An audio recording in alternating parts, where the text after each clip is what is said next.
Oui, alors Anonymous, effectivement, on voit récemment qu'ils se sont enorgueillis d'avoir publié une correspondance privée de Forisson et Gollnisch, donné les mails de responsables syriens. Alors c'est marrant parce que c'est systématiquement porté atteinte à des résistants à l'Empire, en réalité, hein, et toujours pour l'Empire. Anonymous, c'est un peu comme Al-Qaïda. Comme c'est anonyme, tout le monde peut en être. Donc on ne sait pas, à un moment donné, si c'est strictement des agents de la CIA ou des gens qui mènent un petit combat isolé, mais manipulés à leur insu, c'est difficile à dire. Mais ce qui est certain, c'est que les Inanimous français, là, sont à peu près les mêmes d'ailleurs que les Indignés. Ça sent le réseau gaucho-trotskiste sous contrôle américain systématique, parce que leur cible, c'est systématiquement des résistants à l'Empire. Et ils font systématiquement le tapin pour l'Empire. Voilà. Citoyens et peuple du monde libre, nous sommes Anonymous.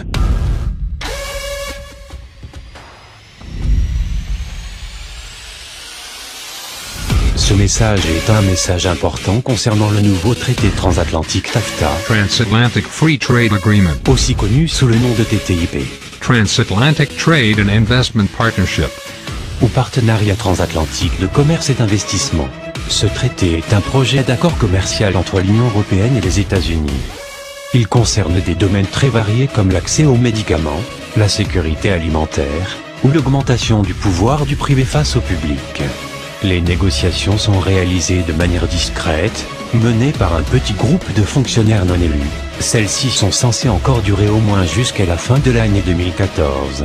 Une des choses les plus importantes qu'il faut retenir de ce traité est qu'il mettra en place un tribunal commercial qui place les multinationales au même niveau que les États. Nous savions déjà que les multinationales avaient plus de pouvoir que la politique, mais voici qu'ils osent légaliser leur soi-disant souveraineté. Ce genre de tribunal a permis par exemple au cigarettier Philip Morris de faire un procès à l'Australie, parce que l'État avait décidé de faire une campagne anti-tabac. Voici les différents domaines qui seront dégradés par ce projet si celui-ci est accepté. Le premier domaine, que nous connaissons bien, est celui de la liberté et la vie privée. Nous avons il y a 2 ans, grâce à une mobilisation citoyenne conséquente, réussi à retirer le projet de loi ACTA, qui visait à restreindre nos libertés d'expression sur la toile, jusque dans notre vie de tous les jours. TAFTA reprend en grande partie ACTA. Cette volonté de sortir de la tombe ACTA peut être traduite clairement comme se foutre de nous, et de la volonté du peuple. La seconde chose à laquelle ce traité va toucher, est la sécurité alimentaire, sécurité pour laquelle nos normes sont plus strictes que les normes américaines. Notamment au niveau des pesticides, contamination bactérienne, additifs toxiques, OGM, hormones. Nos normes pourraient être condamnées comme barrière commerciale illégale, ce qui pourrait donc générer l'acceptation des OGM. Le troisième domaine est l'emploi. En effet, les entreprises souhaitant se délocaliser dans les États concernés par le projet TAFTA, où les salaires sont inférieurs, pourraient le réaliser et seraient protégés. L'inspection et le code du travail devenant illégaux, il n'y aura plus de préavis de licenciement. Pôle emploi risquerait d'être privatisé ou serait attaqué en justice par les sociétés d'intérim pour concurrence déloyale. Les conséquences du TAFTA sur le taux de chômage en Europe ne seraient que néfastes. Quatrièmement, c'est aussi la santé qui sera concernée. Les médicaments pourront être brevetés plus longtemps. Les groupes pharmaceutiques pourront bloquer la distribution des génériques. Les services d'urgence pourront être privatisés. Les assurances privées pourront attaquer en justice les CPAM, caisses primaires d'assurance maladie, pour concurrence déloyale.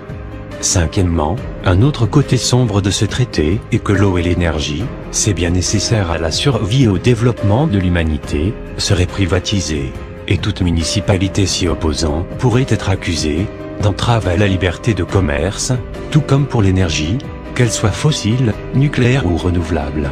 La sécurité nucléaire serait réduite, laissant encore plus de pouvoir à ces firmes nucléaires, déjà peu respectueuses des choix de la population et de l'environnement, comme pour le projet d'enfouissement de déchets nucléaires très contesté, à Bure, dans l'est de la France.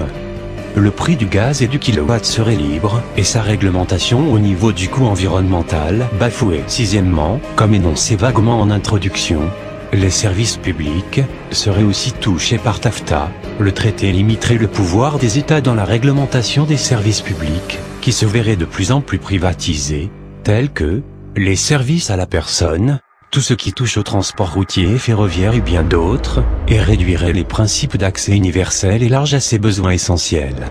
Un collectif d'associations s'est créé, l'Alliance Stop TAFTA, et a introduit la procédure d'enregistrement. Celle-ci vient d'être rejetée par la Commission européenne. Au-delà des arguties juridiques, raisonnement marqué par une subtilité excessive, avancée pour justifier ce rejet, il y a bien un refus politique du débat, sur un projet de première importance pour chacun d'entre nous, et les choix de société qui ont été opérés au cours des décennies, dans chacun des pays de l'Union européenne. La Commission montre, une fois de plus, qu'elle n'est pas au service des peuples, mais bien au service des firmes privées qu'elle a, de son propre aveu, consulté 119 fois entre janvier 2012 et avril 2013, pour préparer le mandat de négociation, accepté par les gouvernements, dont le nôtre. La Commission écoute le monde des affaires et de la finance. Elle refuse d'entendre les peuples. Nous ne pouvons plus compter sur nos institutions pour arrêter ce projet. Il nous faut désormais s'organiser de manière citoyenne et interpeller nos élus pour qu'ils se rappellent qu'ils servent le peuple et non le pouvoir. Aucune violence ne sera tolérée. Plus nous serons nombreux, plus nous nous ferons entendre. Nous ne laisserons pas passer cet outrage à nos libertés. Ensemble nous arrêterons TAFTA. La mobilisation, dans un monde divisé, l'unique solution face à l'adversité. Pour sortir du coma, décision de chacun, pour gagner ce combat, c'est l'action en commun. Armons d'amour nos paix, et non celle-ci de guerre, car la guerre pour la paix, murmure totalitaire. Osons briser nos chaînes, qui lient notre vision, aux idées de ces chaînes, de nos télévisions. Nous sommes Anonymous. Nous sommes Légion. Nous ne pardonnerons pas TAFTA. Nous n'oublierons pas son injustice. Traité transatlantique, redoutez-nous. Ce contrôle américain systématique, parce que leur cible, c'est systématiquement des résistants à l'Empire. Et ils font systématiquement le tapin pour l'Empire. Voilà.